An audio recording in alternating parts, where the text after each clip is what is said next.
ADGP Ravindranath ಮತ್ತೆ ಕಣ್ಣೀರು ಹಾಕಿದ್ದಾರೆ. ಸಿಎಂ ಭೇಟಿ ನಿರಾಕರಣೆಯ ಸಂದರ್ಭದಲ್ಲಿ ಇಂಥದ್ದೊಂದು ಮತ್ತೆ ಕಣ್ಣೀರು ಹಾಕುವಂಥ ಪ್ರಸಂಗ ಏನಾಗಿದ್ದು, ಈಗಾಗಲೇ ಎಡಿಜಿಪಿ ರವೀಂದ್ರನಾಥ್ ಅವರನ್ನ ಧಾರವಾಡದ ಒಂದು ಹುದ್ದೆಗೆ ವರ್ಗಾವಣೆ ಮಾಡಿರ್ತಕ್ಕಂಥದ್ದು. ಈ ಹಿನ್ನೆಲೆಯಲ್ಲಿ ಇವತ್ತು ಸಿಎಂ ಸಿದ್ದರಾಮಯ್ಯ ಅವರನ್ನ ಭೇಟಿ ಮಾಡುವಂಥ ಒಂದು ಪ್ರಯತ್ನ ಕೂಡ ಮಾಡಿದ್ರು. ಈಗಾಗಲೇ ಸಿಒಡಿಯ ತನಿಖೆ ಕೂಡ ಮುಂದುವರಿತಾ ಇದೆ. ನಾಳೆ ಕೂಡ ಸಿಒಡಿ ತನಿಖೆ ಮುಂದೆ ಹಾಜರಾಗುವಂಥದ್ದು. ಪೊಲೀಸರು ನಾಳೆ ಮತ್ತೆ ಕಾಫಿ ಶಾಪ್ ಪ್ರಕರಣಕ್ಕೆ ಸಂಬಂಧಪಟ್ಟಂತೆ ಮಹಾಜನ್ ಕೂಡ ಬಾಕಿ ಇದೆ. ಈಗಾಗಲೇ ರವೀಂದ್ರನಾಥ್ ಈ ವಿಚಾರಕ್ಕೆ ಸಂಬಂಧಪಟ್ಟಂತೆ ನಾನು ರಾಜೀನಾಮೆಯನ್ನು ಕಳಿಸಿದ್ದೇನೆ. ನಿನ್ನೆ ಸಚಿವ ಮಾದೇವಪ್ಪ ನಿವಾಸದಲ್ಲೂ ಕೂಡ ಒಂದು ಸಮಾಲೋಚನೆ ಸಭೆ ಮನವೊಲಿಸುವಂಥ ಪ್ರಯತ್ನ ಕೂಡ ಆಗಿತ್ತು. ಈಗ ಎಡಿಜಿಪಿ ರವೀಂದ್ರನಾಥ್ ಮತ್ತೊಂದು ತಿರುವನ್ನು ಪಡ್ಕೊಂಡಿದ್ದಾರೆ. ನಾನು ಯಾವುದೇ ಕಾರಣಕ್ಕೂ ಏನಂದರೆ IPS ಅಧಿಕಾರಿಯಾಗಿ ನಾನು ಸೇವೆಯಲ್ಲಿ ಮುಂದುವರಿಯೋದಿಲ್ಲ. ಇವತ್ತು ಸಿಎಂ ಭೇಟಿಯನ್ನು ಮಾಡೋಕ್ಕೆ ನಾನು ತೆರಳಿದ್ದೆ, ಆದರೆ ಸಿಎಂ ಭೇಟಿಯನ್ನು ನಿರಾಕರಿಸಿದ್ದಾರೆ. ಸೊ ಹೀಗಾಗಿ ನನಗೆ ಭಾಳ ನೋವಾಗಿದೆ.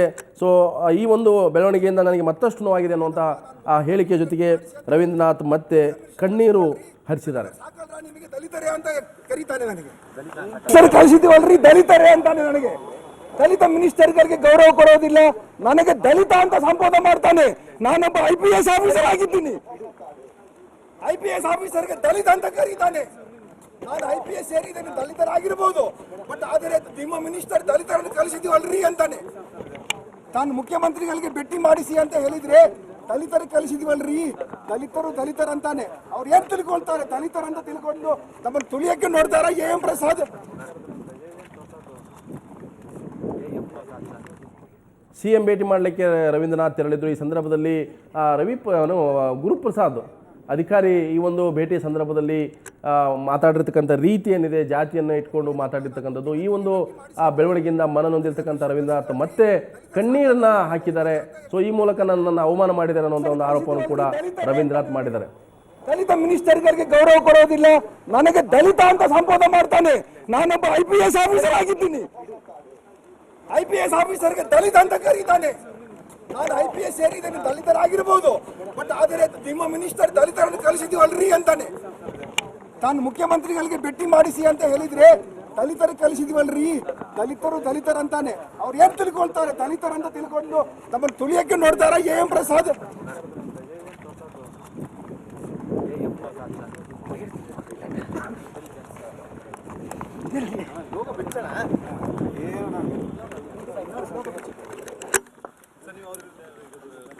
ಅವ್ರು ಏನಪ್ಪ, ನಾನು ಮುಖ್ಯಮಂತ್ರಿಗೆ ಭೇಟಿ ಮಾಡಿಸಿ ಅಂತ ಹೇಳಿದೆ, ದಲಿತ ಮಿನಿಸ್ಟರ್ ಕಳಿಸಿದ್ವಲ್ರಿ, ದಲಿತರು ಸಾಕಲ್ರ ನಿಮಗೆ, ದಲಿತರೇ ಅಂತ ಕರೀತಾನೆ. ನನಗೆ ಸರ್ ಕಳಿಸಿದ್ದೀವಲ್ರಿ ದಲಿತರೇ ಅಂತಾನೆ. ನನಗೆ ಸಿಎಂ ಭೇಟಿಯನ್ನು ನಿರಾಕರಿಸಿರ್ತಕ್ಕಂಥ ಎಡಿಜಿಪಿ ಏನು ಗುಪ್ತದಳದ ಎಡಿಜಿಪಿ ಪ್ರಸಾದ್ ನಿರಾಕರಿಸಿದ್ದಾರೆ. ಆ ಮೂಲಕ ದಲಿತ ಅನ್ನುವಂಥ ಒಂದು ಪದವನ್ನು ಕೂಡ ಬಳಕೆ ಮಾಡಿದ್ದಾರೆ. ಸೊ ನಾನೊಬ್ಬ IPS ಅಧಿಕಾರಿಯಾಗಿ ಕೆಲಸ ಮಾಡ್ತಾ ಇದ್ದೇನೆ, ಒಬ್ಬ ದಲಿತ ಅನ್ನುವಂಥದ್ದು ಎಷ್ಟು ಸರಿ ಅನ್ನುವಂಥ ಒಂದು ಪ್ರಶ್ನೆಯನ್ನು ಕೂಡ ರವೀಂದ್ರನಾಥ್ ಹಾಕಿದ್ದಾರೆ. ಈ ಸಂದರ್ಭದಲ್ಲಿ ನಮ್ಮ ಪ್ರತಿನಿಧಿ ಅಭಿಷೇಕ್ ನಡೆಸಿದ ಚಿಟ್ಚಾಟ್ ಇಲ್ಲಿದೆ. ಸರ್ ಏನಾಯ್ತು ಸರ್, ಒಳಗಡೆ ಏನಾಯ್ತು ಸರ್? ಈಗಾಗಲೇ ಹೇಳಿದ್ದಪ್ಪ, ನಾನು ಮುಖ್ಯಮಂತ್ರಿಗಳನ್ನು ಭೇಟಿ ಮಾಡಿಸಿ ಅಂತ ಹಿಂದೆ ADG ಅವರಿಗೆ ಕೇಳಿಕೊಂಡಿದ್ದೆ, AM ಪ್ರಸಾದ್ ಅವರಿಗೆ. ಅವ್ರು ಭೇಟಿ ಮಾಡಿಸ್ತೀನಿ ಅಂತ ಹೇಳಿದ್ದಾರೆ. ಅದರ ಬದಲಾಗಿ ಇವತ್ತು ಹೇಳ್ತಾರೆ ನಾನು ಯಾಕೆ ಸರ್ ಭೇಟಿ ಮಾಡಿಸ್ತಾ ಇಲ್ಲ ನನಗಂದ್ರೆ, ಏನ್ರಿ ನೀವು ದಲಿತರು ಇದ್ರಿ, ದಲಿತ ಮಿನಿಸ್ಟರ್ ಕಳಿಸಿದ್ರಲ್ರಿ ಅಂತ ಹೇಳ್ತಾರೆ. ಅಂದ್ರೆ ನಾನು ಹೇಳಿದ್ದೀನಿ ದಲಿತ ಮಿನಿಸ್ಟರ್ ದಲಿತ ಪ್ರಶ್ನೆ ಅಲ್ಲ, ನೀವು ದಲಿತರು ಸಾಕ್ರಿ, ನಿಮಗೆ ದಲಿತ ಮಿನಿಸ್ಟರೇ ಸಾಕು, ನಿಮಗೆ ಮುಖ್ಯಮಂತ್ರಿ ಏನು ಬೇಕಾಗಿಲ್ಲ ಅಂತ ಹೇಳ್ತಾನೆ. ಸರ್ ಅವ್ರು ಯಾರು ಸರ್ ಹೇಳಿದೆ, ಅವರು ಯಾರು, ಅವ್ರ designation? AM Prasad, additional DG intelligence. Okay, ಅವರು ನಿಮ್ಮನ್ನ ಟಾರ್ಗೆಟ್ ಮಾಡಿ ಜಾತಿ ನಿಂದನೆ ಇದು ಮಾಡಿದ್ದಾರೆ. ಅವ್ರು ಮಾತಾಡಿದ ರೀತಿ ನೋಡಿದರೆ ದಲಿತ ಅಲ್ಲ ನೀವು, ನಿಮಗೆ ದಲಿತರೇ ಸಾಕ್ರಿ, ದಲಿತರು ನೀವೆಲ್ಲ ಅಂತ ಹೇಳ್ತಾನೆ. ಓಕೆ, ಇದು ರವೀಂದ್ರನಾಥ್ ಅವರ ಅಳಲಾಗಿರುವಂಥದ್ದು. ಅವರು ಏನು DG ಆಫೀಸ್ಗೆ ಹೋಗ್ತಾರೆ, ಅಲ್ಲಿ ಏನು M ಪ್ರಕಾಶ್ ಅನ್ನೋರು ಏನಿರ್ತಾರೆ, ಅವರು ಇವ್ರ ಮೇಲೆ ದಲಿತರು ಅನ್ನೋ ಕಾರಣಕ್ಕೆ ನಿಮ್ಮ ದಲಿತ ಮಿನಿಸ್ಟರ್ನ ನೀವು ಮೀಟ್ ಮಾಡಿಸಿದೀವಿ, ಇವತ್ತೇನು ಸಿದ್ದರಾಮಯ್ಯ ಅವ್ರನ್ನ ಮೀಟ್ ಮಾಡಿಸ್ಬೇಕು ಅನ್ನೋಂಥದ್ದು ಮಾತುಗಳನ್ನೇ ಹೇಳಿದ್ದಾರೆ. ಇದರಿಂದ ರವೀಂದ್ರನಾಥ್ ಸಾಕಷ್ಟು ಕೂಡ ನೊಂದಿರ ಅಂತಾನೆ ಹೇಳ್ಬೋದು. ಕ್ಯಾಮ್ರಾಮನ್ ಲಕ್ಷ್ಮಣ್ ಜೊತೆ ಅಭಿಷೇಕ್ ಜಯಶಂಕರ್, ಸುವರ್ಣ ನ್ಯೂಸ್. ಸರಿ,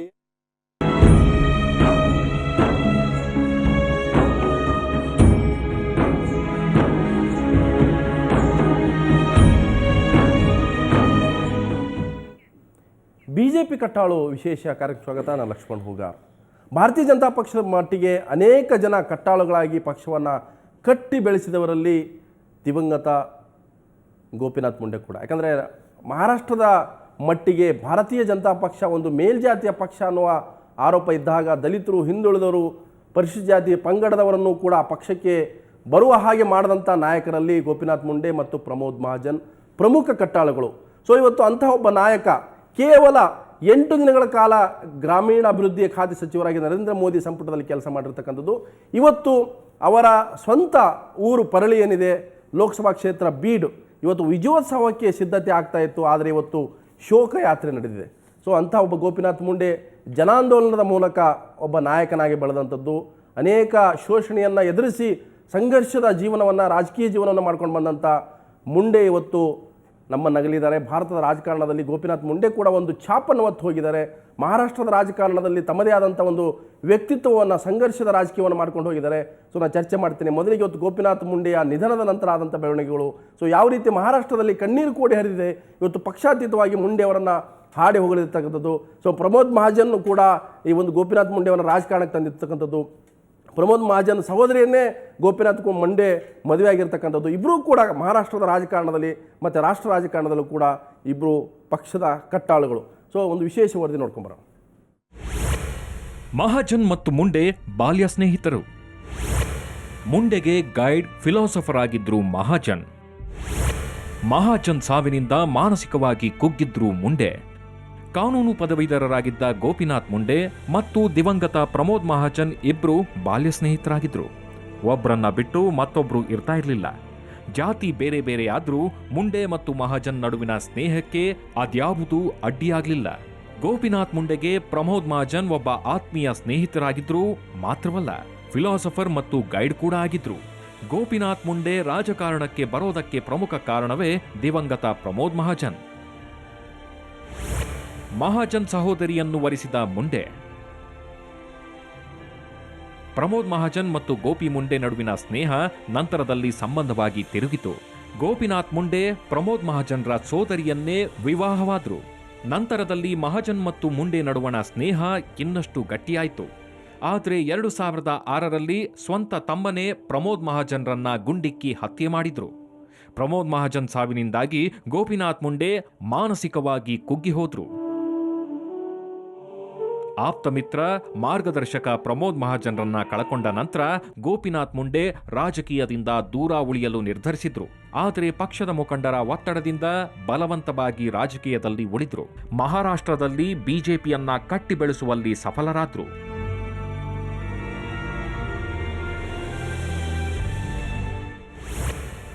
ಎರಡು ಬಾರಿ ಸಾವಿನ ದವಡೆಯಿಂದ ಪಾರಾಗಿದ್ರು. 3ನೇ ಬಾರಿ ಕಾರಿನ ರೂಪದಲ್ಲಿ ಬಂದ ಜವರಾಯ.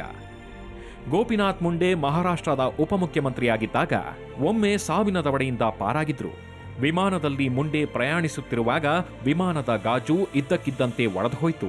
ಆಗ ವಿಮಾನ ಬ್ಯಾಲೆನ್ಸ್ ತಪ್ಪಿ ಅಪಘಾತಕ್ಕೆ ಈಡಾಗುವ ಸಾಧ್ಯತೆ ಇತ್ತು. ಆದರೆ ಚಾಲಕನ ಚಾಣಾಕ್ಷತೆಯಿಂದ ಆವತ್ತು ಬಚಾವಾಗಿದ್ರು.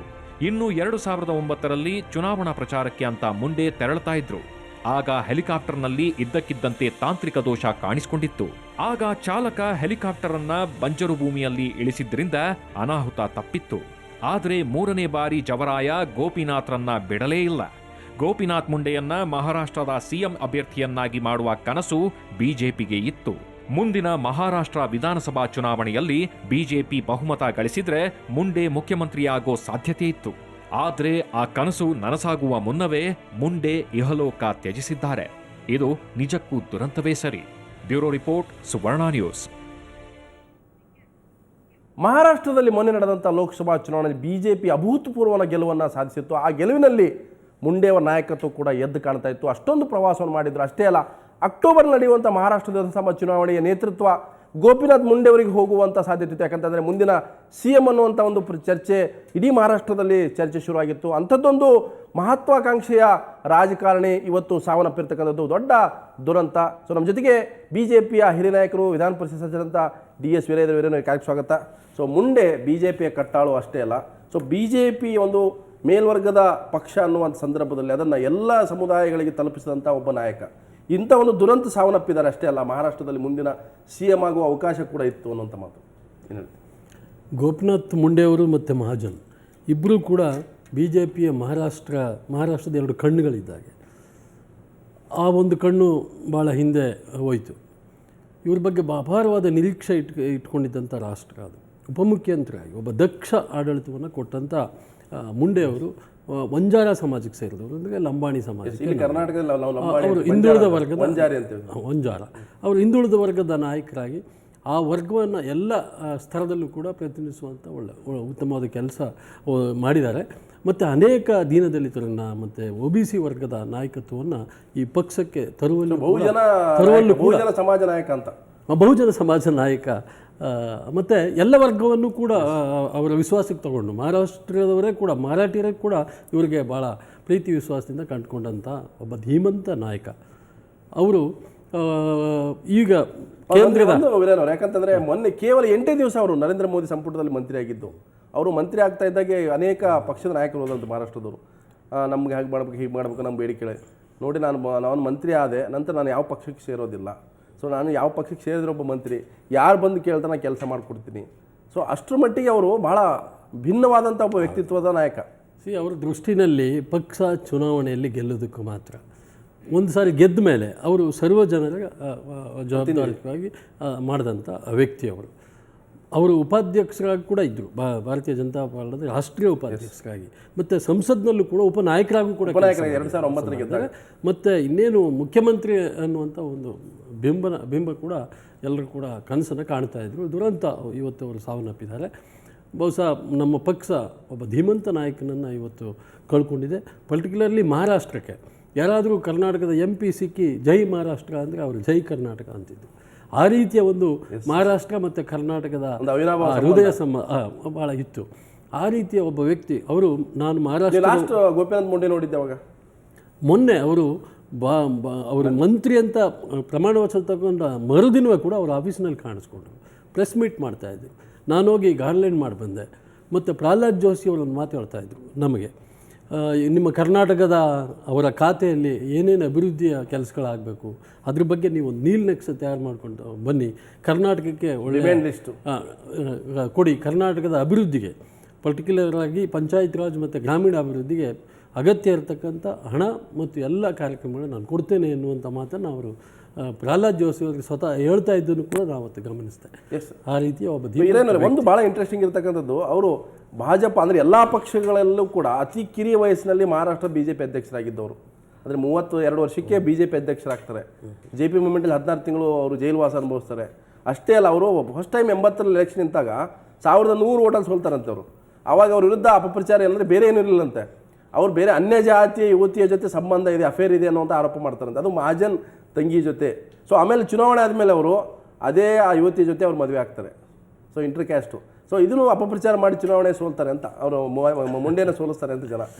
ಇಲ್ಲ, ಹಾಗಂತ ಏನಿಲ್ಲ, ಕಡಿಮೆ ಅಂತರದಲ್ಲಿ ಸೋತಿರುವಂಥದ್ದು. ಅಲ್ಲ, ಅವ್ರು ಹೇಳ್ಕೊಂಡಿದ್ದಾರೆ ಅಂದರೆ ನನ್ನನ್ನು ಏನೂ ಇಲ್ಲ ನನ್ನ ವಿರುದ್ಧ ಮಾತಾಡೋಕ್ಕೆ ಎದುರಾಳಿಗಳಿಗೆ, ಅದನ್ನು ಬೇರೆ ಜಾತಿ ಅದನ್ನು ಅಸ್ತ್ರವಾಗಿ ಬಳಸ್ಕೊಂಡು ಅವರನ್ನು ಸೋಲಿಸಬೇಕು ಅನ್ನುವಂಥ ಹುನ್ನಾರ ಅವರು ಮಾಡಿರ್ತಾರೆ. ಆದರೆ ಜನ ಯಾವ ರೀತಿಯ ಒಬ್ಬ ಒಳ್ಳೆಯ ನಡತೆ ಉಳ್ಳಂಥ ವ್ಯಕ್ತಿ ಮುಂಡೆ ಅನ್ನೋದನ್ನು ಮರಾಠಿಗರೇ ಹೇಳ್ತಾರೆ. ಇನ್ನೊಂದು ಅಂದರೆ ಮುಂಡೆದ್ದು ನಾನು ಬ್ರೇಕ್ ತೊಗೊಳ್ತೀನಿ. ಮುಂಡೆ ಅಂದರೆ ಕೇವಲ ಆ ಪಕ್ಷಕ್ಕೆ ಮಾತ್ರ ಸೀಮಿತ ಆಗಿಲ್ಲ. ವಿಲಾಸರಾವ್ ದೇಶಮುಖ್ ಕೂಡ ಒಳ್ಳೆಯ ಸ್ನೇಹಿತರಾಗಿದ್ದರು. ಹಾಗೆಯೇ ಪ್ರಮೋದ್ ಮಹಾಜನ್ ಜೊತೆ ಬಾಲ್ಯ ಸ್ನೇಹ. ಅಂದರೆ ಮೂವರು ಕೂಡ ಬಹಳ ಸಮಾನ ಮನಸ್ಕ ನಾಯಕರುಗಳು ಆಗಿ ಬೆಳೆದ. ನಾನು ಹೇಳಿದ್ನಲ್ಲ, ಪಕ್ಷಾತೀತವಾಗಿ ಕೆಲಸ ಮಾಡಿದಂಥ ಒಬ್ಬ ಧೀಮಂತ ನಾಯಕ ಮುಂಡೆಯವರು. ಅವರು ಗೆಲ್ಲುವರೆಗೆ ಮಾತ್ರ ಒಂದು ಪಕ್ಷ, ಅದು ಅಸ್ತ್ರವಾಗಿರಬೇಕು, ಏಣಿಯಾಗಿರಬೇಕು. ಗೆದ್ದ ಮೇಲೆ ಎಲ್ಲ ದುರ್ಬಲ ವರ್ಗವನ್ನು, ದೀನದಲಿತರನ್ನು ಮತ್ತು ಮೇಲ್ವರ್ಗದ ಸಮಾಜವನ್ನು ಕೂಡ ಒಟ್ಟಿಗೆ ತಗೊಳ್ಳುವಂಥ ಒಂದು ಸರ್ವ ಜನ ಪ್ರಿಯ ಅಂತ ಹೇಳೋದು. ಸೊ ಅಂದರೆ BJP ಮಟ್ಟಿಗೆ ಒಂದು ದೊಡ್ಡ ಹೊಡೆತನ ಅಂತ. ಯಾವ ಧ್ವನಿ ಇಲ್ಲದ ವರ್ಗಕ್ಕೆ ಒಬ್ಬ ನಾಯಕತ್ವ ಇತ್ತು. ಸೊ ಆ ನಾಯಕತ್ವ ರೂಪಿಸಬೇಕಾದ್ರೆ ದೊಡ್ಡ ಶ್ರಮ ಬೇಕಾಗುತ್ತೆ. ಅದೇನೋ ಒಂದೇ ದಿನಕ್ಕೆ ಹುಟ್ಟುವಂಥ ನಾಯಕತ್ವ ಅಲ್ಲ. ಸೊ ಎಲ್ಲೊಂದು ಕಡೆ BJPಗೆ ದೊಡ್ಡ ಪೆಟ್ಟು ಅನ್ಸಲ್ವ ಇದು? ಅನೇಕ ಅವರ ಭಾಷಣಗಳನ್ನು ಕೇಳಿದ್ದೇನೆ, ಮುಖಾಮುಖಿ ಕೂಡ ನಾನು ಮಾತಾಡಿದ್ದೇನೆ. ಎಲ್ಲ ಸಂದರ್ಭಗಳಲ್ಲೂ ಕೂಡ ಅವರಲ್ಲಿ ಇದ್ದಂಥದ್ದು ದೀನದಲಿತರನ್ನು ಮೇಲೆತ್ತು ಕೆಲಸ, ದುರ್ಬಲ ವರ್ಗಗಳನ್ನು ಮೇಲೆತ್ತುವಂಥ ಕೆಲಸ, ಮತ್ತು ಎಲ್ಲ ಸಮಾಜದ ಜೊತೆ ಸಾಮರಸ್ಯದಿಂದ ಹೋಗುವಂಥ ಒಂದು ಗುಣ ಅವರಲ್ಲಿ ಭಾಳ ವಿಶೇಷವಾಗಿ. ವೀರೇಂದ್ರ ಜೊತೆ ಮಾತಾಡ್ತಾರೆ. ಯಾಕಂತಂದರೆ ಕೆಲವರು ನಾನು ಚರ್ಚೆ ಮಾಡ್ತಾ ಇದ್ದೆ, ಮರಾಠಿ ಚಾನಲ್ಗಳು ನೋಡ್ತಾ ಇದ್ದೆ. ಅವರು ಕೇವಲ BJP ನಾಯಕರಾಗಿರಲಿಲ್ಲ, RSS ಬಂದವರಾಗಿರಲಿಲ್ಲ, AVP ನಾಯಕರಿಲ್ಲ, ಅವರು ಕಾರ್ಮಿಕ ನಾಯಕರಾಗಿದ್ದರು, ರೈತರ ನಾಯಕರಾಗಿದ್ದರು, ದಲಿತರ ನಾಯಕರಾಗಿದ್ದರು, ಹಿಂದುಳಿದವರ ನಾಯಕರಾಗಿದ್ದರು, ಜೊತೆಗೆ BJPಯ ದೊಡ್ಡ ಕಟ್ಟಾಳು ಆಗಿದ್ದರು. ಅಂಥ ನಾಯಕ ಇವತ್ತು ಅಗಲು ಹೋಗಿರ್ತಕ್ಕಂಥದ್ದು BJP ಮಟ್ಟಿಗೆ ವಿಶೇಷವಾಗಿ ಮಹಾರಾಷ್ಟ್ರದಲ್ಲಿ ಶೂನ್ಯ ಆವರಿಸ್ಕೊಂಡಿದೆ ಅನ್ನೋಂಥ. ಯಾಕಂದ್ರೆ ಪ್ರಮೋದ್ ಮಹಾಜನ್ ನಂತರದ ಒಬ್ಬ ನಾಯಕ ಗೋಪಿನಾಥ್ ಮುಂಡೆ ಗಟ್ಟಿಯಾಗಿ ಉಳ್ಕೊಂಡಿದ್ರು. ಗೋಪಿನಾಥ್ ಮುಂಡೆ ಹೋದ ನಂತರ ಮಹಾರಾಷ್ಟ್ರದಲ್ಲಿ BJPಯನ್ನು ಕಟ್ಟಿ ಬೆಳೆಸುವ ನಾಯಕ ಯಾರು ಅನ್ನೋದು ಪ್ರಶ್ನೆ ಬರುತ್ತೆ. ಮತ್ತೆ ಚರ್ಚೆ ಮಾಡ್ತೇನೆ ಅದಕ್ಕಿಂತ